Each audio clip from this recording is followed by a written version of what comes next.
Hello student, कैसे हो सभी स्टूडेंट। उम्मीद करता हूँ आप अच्छे होंगे और स्वस्थ होंगे। स्टूडेंट, आज के वीडियो में हम बात करने वाले हैं डी फार्मा की एक न्यू वैकेंसी के बारे में, जो कि आप सभी को नहीं पता होता है। देखिए, आप सभी डी फार्मा करने के बाद सोचते हैं कि किस गवर्नमेंट फील्ड में हम जाएं और किस गवर्नमेंट फील्ड में हम अपना करियर बनाएं और वैकेंसी किस सेक्टर में आती है।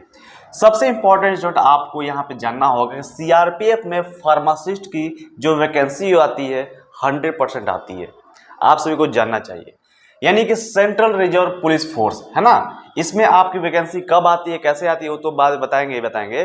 प्रॉपर यहाँ पे फिलहाल में डिटेल हम ये बताएंगे कि आपको सिलेक्शन कैसे ली जाती है, क्या क्या एलिजिबिलिटी होती है, क्या क्या सैलरी आती है, इसमें सिलेक्शन प्रोसेस क्या होते हैं, और लास्टली बात करेंगे सिलेबस की प्रिपरेशन कैसे करेंगे सिलेक्शन के लिए, है ना।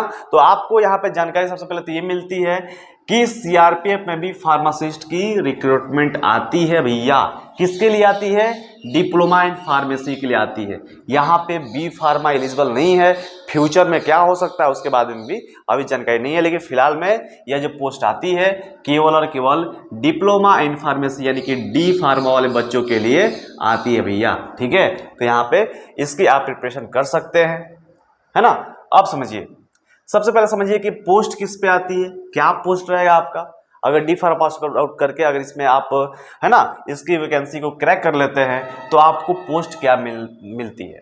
तो सबसे पहले समझिए कि आपको फार्मासिस्ट की वैकेंसी मिले, फार्मासिस्ट की पोस्ट मिलेगी किस पे?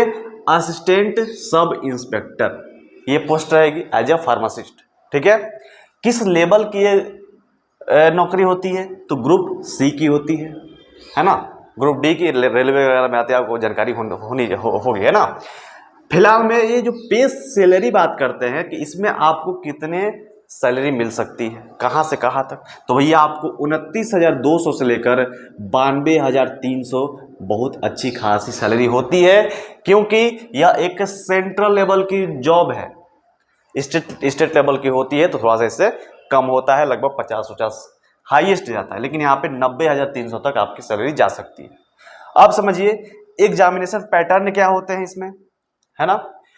आपको हम बता दें, हर एग्जाम में आपके फार्मासिस्ट के पॉइंट ऑफ व्यू से बात करें तो हर एग्जाम में जीके, जीएस, रीजनिंग, मैथ ये सब पूछे जाते हैं, लेकिन उसके जो वेटेज होते हैं ना 30%, 20%, 25% होते हैं, और इजी क्वेश्चन।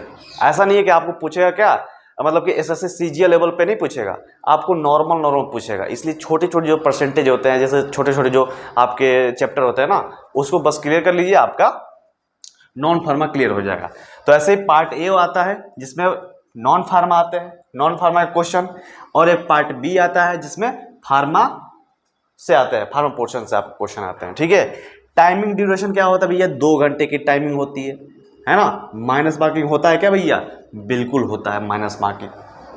आजकल कोई ऐसा कंपटीशन नहीं है, एक टीचर को छोड़ दीजिए तो, जिसमें माइनस मार्किंग ना हो। तो इसमें भी माइनस मार्किंग आपके होते हैं। जैसे आपके एग्जामिनेशन में क्या क्या पूछा जाएगा, जीके जीएस से पूछा जाएगा क्वेश्चन, रीजनिंग से पूछा जाएगा, है ना। आपके जो न्यूमेरिकल एप्टीट्यूड होते हैं जिसे मैथ बोलते हैं, उससे आपको पूछा जाएगा। एक आपको हिंदी या इंग्लिश से भी, दोनों में से एक आपको चूज करना होता है, और उससे भी आपको क्वेश्चन पूछ जाएंगे।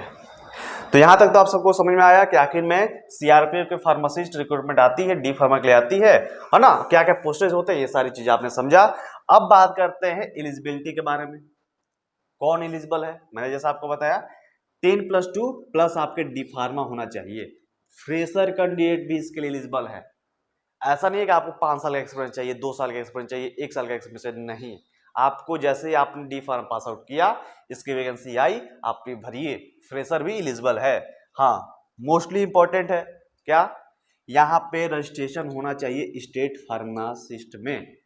स्टेट जो आपके होते हैं ना, वहां पे पीसीआई से रजिस्ट्रेशन होता है, तो वहां पे आपको रजिस्ट्रेशन होना चाहिए। रजिस्ट्रेशन स्टेट फार्मासिस्ट के बेसिस पे एक रजिस्ट्रेशन नंबर मिलता है, आप सभी को जानकारी होगी आप सभी को।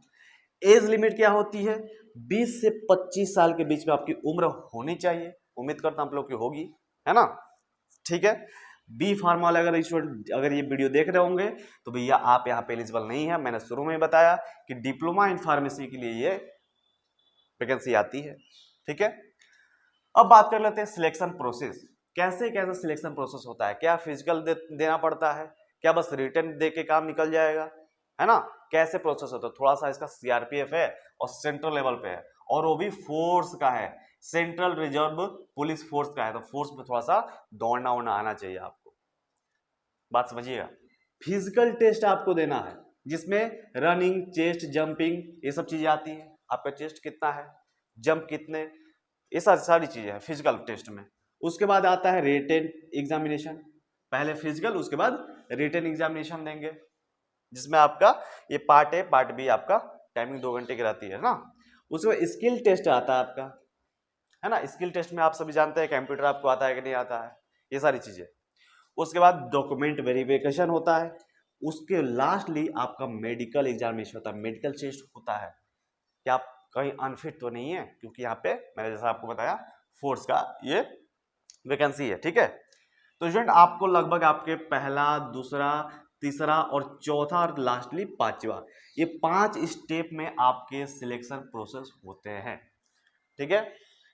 तो आपको सीआरपीएफ की जो फार्मासिस्ट की रिक्रूटमेंट होती है हर साल आती है, ठीक है। मिलता है आप सभी से अगले सेशन में। अगर आपको ये वीडियो अच्छी लगी हो तो एक लाइक जरूर कर दीजिएगा।